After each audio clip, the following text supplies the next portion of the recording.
Here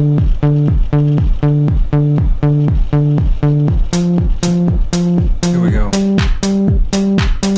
One step at a time, don't be living on the line.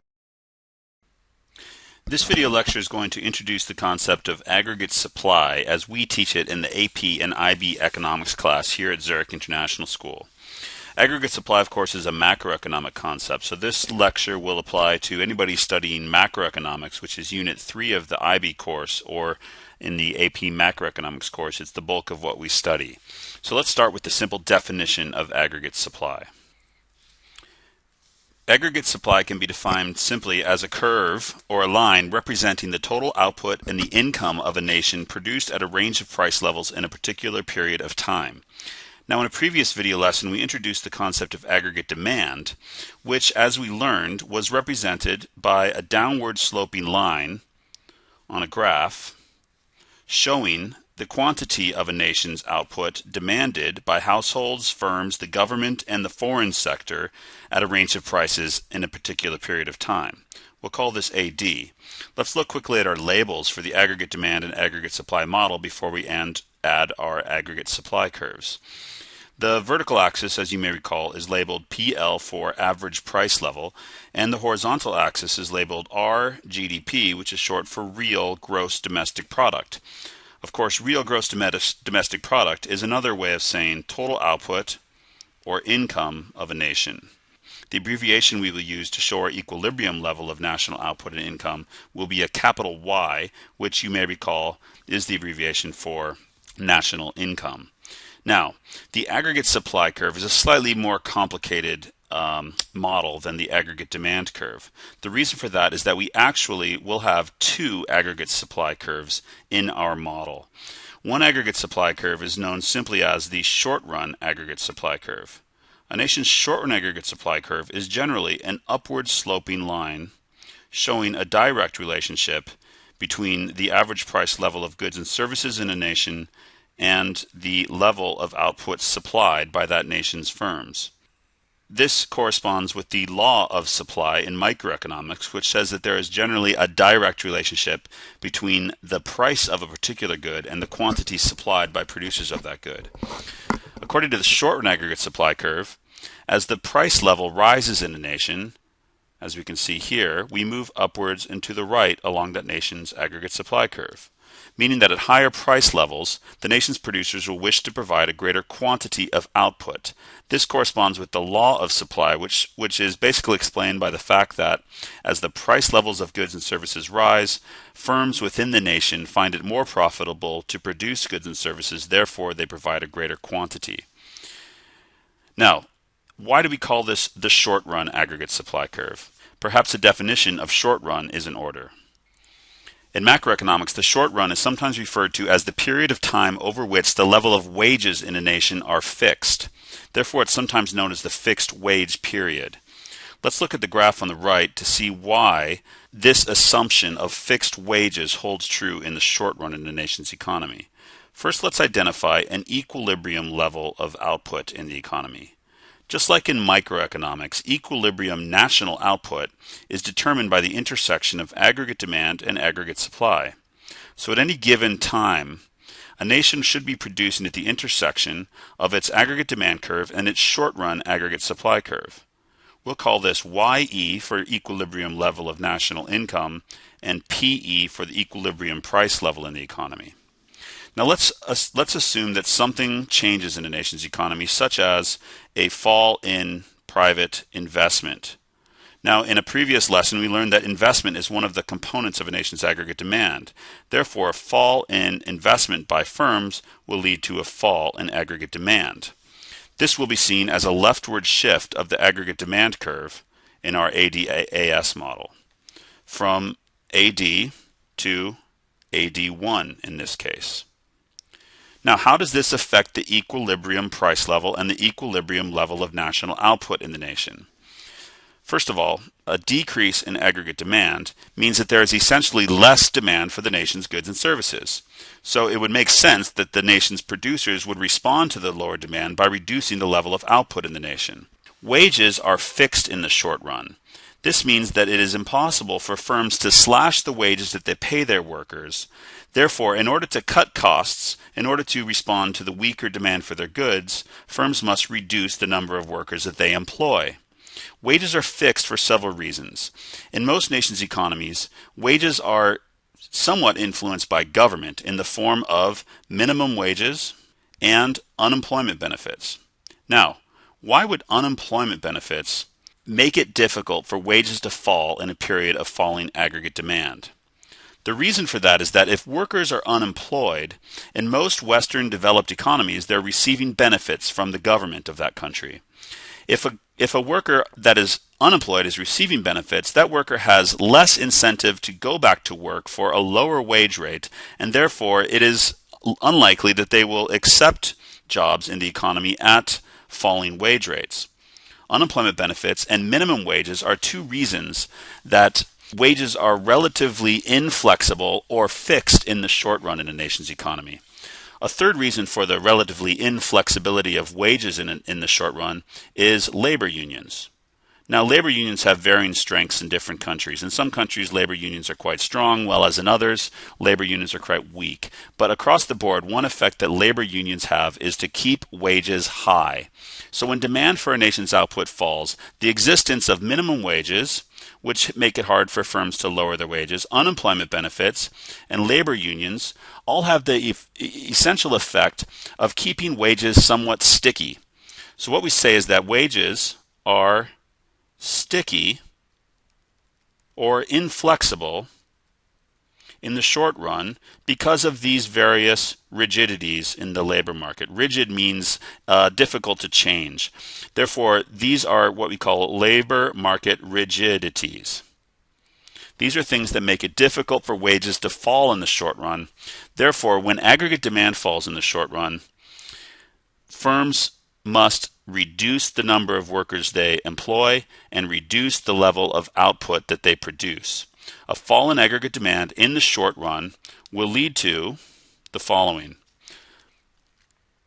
A fall in AD will lead to a fall in national output and a fall in employment. If firms could reduce the wages that they paid their workers more quickly and easily in the short run, then it would not be necessary to reduce the number of workers employed when aggregate demand falls. In other words, if wages were more flexible, if wages could just be lowered when demand for their goods falls, then firms could continue to produce the same amount of output as they did before and employ the same number of workers. But because of the inflexible nature of wages in the short run, due to these labor market rigidities, firms must lay off workers when aggregate demand falls instead of just lowering their wages. As a result, a fall in aggregate demand in the short run will lead to a recession. On the graph, the difference between Y1 and YE can be called the recessionary gap. A recessionary gap results in the short run when there is a fall in aggregate demand due to a change in one of the components of aggregate demand. In this case, investment fell, causing AD to fall, which caused output to fall and employment to fall, as we see here on the left. Now, this raises the question, if wages are relatively inflexible in the short run, which we call the fixed wage period, then what might happen in the long run following a decrease in aggregate demand, such as that which we see here on the right? Let's now define long run in macroeconomics, and then we can come up with what might happen in the long run, and then we will derive our long run aggregate supply curve. In macroeconomics, the long run is known as the period of time over which the level of wages in a nation are flexible. In the long run, wages will adjust to the level of demand in the economy. Now, what are the reasons for this? In the long run, if there is a fall in aggregate demand, as we see here, unemployment will rise at first. So as we saw, the fall in investment led to a fall in aggregate demand, which led to a decrease in output and a decrease in employment. Because firms couldn't simply lower the wages that they paid their workers, they had to reduce the number of workers that they employed, causing unemployment to increase. Now, Let's move from the short run to the long run. Let's assume that unemployment increased due to a fall in private investment in the economy. In the short run, in the period of time immediately following this decrease in demand for goods and services, workers become unemployed because their employers could not simply lower their wages. Over time, though, over the span of several months, or maybe even a year, or a year and a half, or 2 years, the number of unemployed workers in the economy will remain high, assuming there is no increase in investment or some other component of aggregate demand. If unemployment remains high for a long time, then wages will eventually begin to fall. High unemployment means there is an excess supply of labor in the labor market. Essentially, the equilibrium wage rate in the economy must be too high if there is a lot of unemployment in the economy. Therefore, the existence of large numbers of unemployed workers will begin to put downward pressure on wages in the economy. In addition, over time, workers who have been out of work may find their unemployment benefits expiring, since governments don't generally support unemployed workers forever. Over the span of months, workers will begin to accept lower wages because their unemployment benefits will expire, and the large surplus of labor in the labor market in the nation will start to put downward pressure on wages. As workers start to accept lower wages in the long run, firms will find it profitable to begin hiring workers again. Of course, wages are the primary cost of production for most nations' producers. One of the main determinants of aggregate supply is costs of production. Therefore, in the long run, as I'm drawing here, we should start to see the aggregate supply, the short-run aggregate supply in the nation, begin to increase again as wages fall. And, of course, the impact that this will have on output is that due to the fact that wages are lower, firms will start to hire workers again, and they'll begin to produce more output once again due to the fact that the costs of production are lower. If demand remains weak in the economy, there will be continued downward pressure on the wage rate in the economy, and we would expect to see aggregate supply increase even further. The short-run aggregate supply curve, in essence, shifts out in the long run due to the flexibility of wages in the face of really high, persistent unemployment.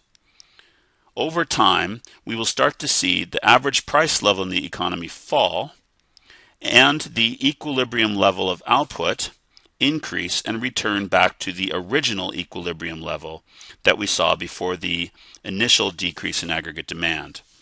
So the reason that we see short-run aggregate supply increasing over time after a decrease in aggregate demand is because wages have begun to fall. This is called the flexible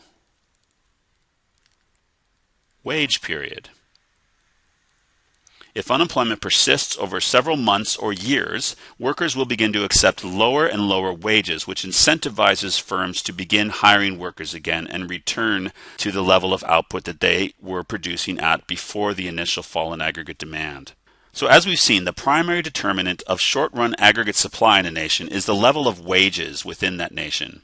Wages are a major cost of production to firms, and if wages are falling due to a fall in aggregate demand in the long run, then firms will begin to hire workers again and output should return to its full employment level or the level that was achieved before aggregate demand fell in the first place.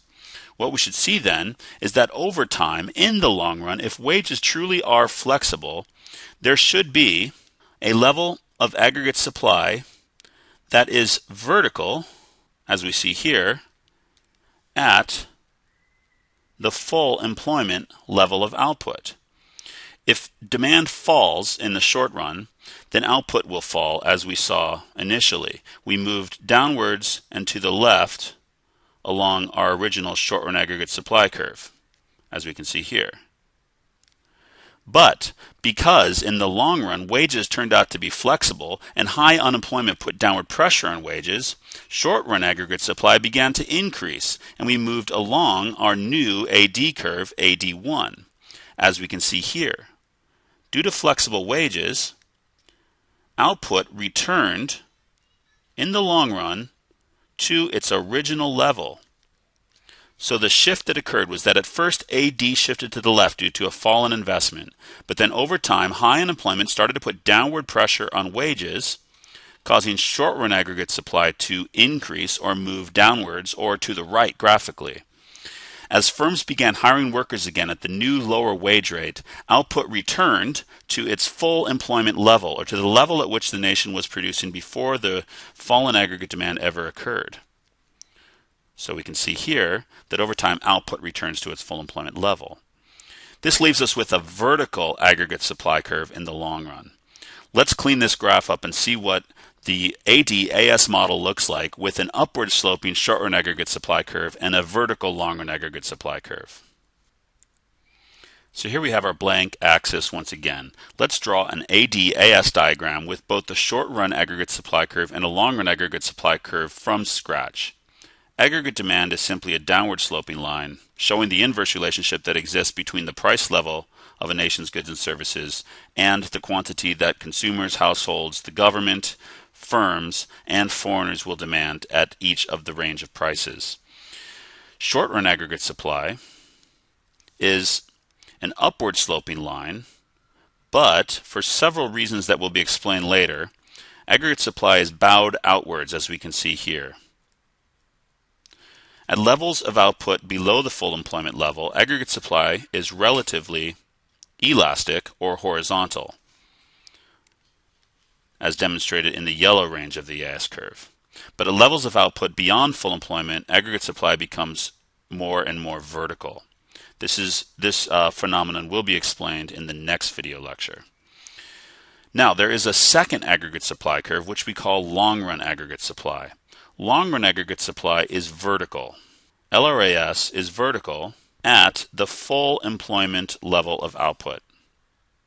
This is because any time demand changes in an economy, such as a decrease in demand, as we see here, in the short run, output will fall, corresponding with the short-run aggregate supply curve due to the fixed or inflexible nature of wages. But in the long run, the flexible nature of wages means that firms will hire more and more workers as wages fall.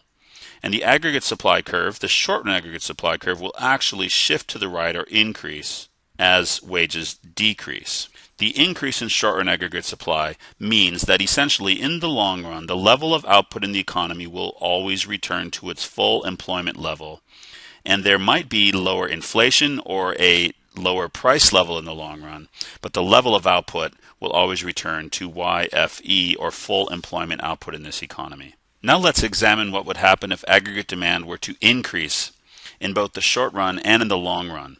Let's look at the AD curve now and see what would happen if something such as an increase in consumption, investment, net exports, or government spending caused aggregate demand to increase in the short run. Let's assume that this outward shift of aggregate demand was the result of an increase in a country's net exports. In the short run, which we again refer to as the fixed wage period, this increase in aggregate demand will be met by an increase in the level of output, as firms scramble to hire workers to meet the growing demand for their goods and services. Output will increase from YFE to Y1. Firms will find it quite a bargain to hire workers at the fixed wage rate that existed when the economy was achieving its full employment level of output and producing at PE, as we see here. However, the increase in demand for the nation's goods and services will drive up the price level of those goods and services, since the ability of firms to hire new workers is severely limited due to the low unemployment in the nation's economy. In the short run, however, firms will be able to hire more workers as unemployment falls below the natural rate of unemployment. Firms find it possible to produce beyond the full employment level of output for a brief period of time. However, recall that in the long run, wages are flexible, and wages will adjust to the level of demand in the economy. If demand increases beyond the full employment level, then in the long run, wages will begin to increase. So in the long run here, wages will be driven up due to the fierce competition for the now extremely scarce laborers or workers in the nation's economy. Workers will begin to demand higher wages in addition due to the demand pull inflation that exists. So here we see that there is demand pull inflation caused by the increase in demand for the nation's goods and services resulting from the increase in net exports. Goods are becoming more and more expensive in this nation, and labor is becoming more and more scarce. Therefore, workers in the long run will begin to demand higher wages. Of course, as we saw before, wages are the primary determinant of short-run aggregate supply. So if workers begin demanding higher wages, this will lead to a decrease in short-run aggregate supply. And costs of production will rise. Therefore, firms will produce less output over time than they did in the short run. Flexible wages cause short-run aggregate supply to shift to the left. And as we see, the equilibrium level of output in the long run will be at the intersection of AD1 and SRAS1, which is right here on our graph. Not surprisingly, in the long run, output returns to its full employment level. Of course, if aggregate demand remained high and there was no action taken to reduce aggregate demand, then the price level will be higher in the long run, right here at P2. Following a decrease in aggregate demand, at first output fell below the full employment level, but due to the existence of high unemployment, wages fell in the long run and firms returned to the full employment level of output since they could hire workers at lower wages. Now what we see is that due to an increase in aggregate demand, in the short run, firms will hire more workers since workers' wages do not change, and they'll want to meet the demand from foreigners for their goods and services. However, in the long run, workers will see that there is demand pull inflation in the nation due to the increase in demand for the nation's scarce output. They will also see that workers are now more scarce than ever before since the level of unemployment has fallen below the natural rate of unemployment. We're now producing very close to the nation's full capacity, or if you recall from the first model you learned in economics, the nation is now producing on or even slightly beyond its production possibilities curve. Labor is extremely scarce, and therefore wages are driven upwards. The increase in wages that occurs in the long run causes firms to reduce their output once again back to the full employment level. And we will now see that there is demand pull, but also cost push inflation in the long run. Cost push inflation is that inflation which results from an increase in the nation's costs of production. And of course, the cost that is increasing here is workers' wages. Of course, we refer to the long run as the flexible wage period. And due to the flexible nature of wages in the long run, output should always return to its full employment level regardless of the level of aggregate demand. If AD falls due to a decrease in consumption, investment, government spending, or net exports, in the short run output will fall. But in the long run, the existence of high unemployment will force wages downwards, and firms will respond by hiring more workers and returning the output to the full employment level. If aggregate demand increases due to an increase in consumption, investment, government spending, or net exports, in the short run firms will hire workers whose wages have not changed in order to meet the growing demand. But due to the scarcity in the labor market and the demand pull inflation that exists, workers will demand higher wages in the long run, and firms will respond by laying off workers until unemployment returns to its natural rate and output returns to its full employment level. Here we see that the long-run aggregate supply curve is vertical at the full employment level of output. In the short run, output can fluctuate below or beyond the full employment level of output. But in the long run, output will always return to its full employment level due to the flexible nature of wages and prices in the nation's economy. Although it may seem complicated, it's actually quite simple. A nation has an aggregate demand curve representing all the households, the firms, the foreign consumers, and the government who consumes that nation's output. It also has a short-run aggregate supply curve, which shows the relationship between the level of aggregate demand and the output in the economy during the fixed wage period. As long as you can tell the story of how producers will respond to a change in aggregate demand, assuming that there is no change in the level of wages in the nation's economy, we can always determine what will happen to equilibrium output and price level in the short run following either an increase or a decrease in aggregate demand. But if we understand that in the long run, wages are flexible and will adjust to the level of demand in the nation's economy, then we can always explain what will happen in the long run following either an increase or a decrease in aggregate demand. If demand falls, then in the long run, wages will fall and output will return to its full employment level. If demand rises, in the long run, wages will rise and output will return to its full employment level.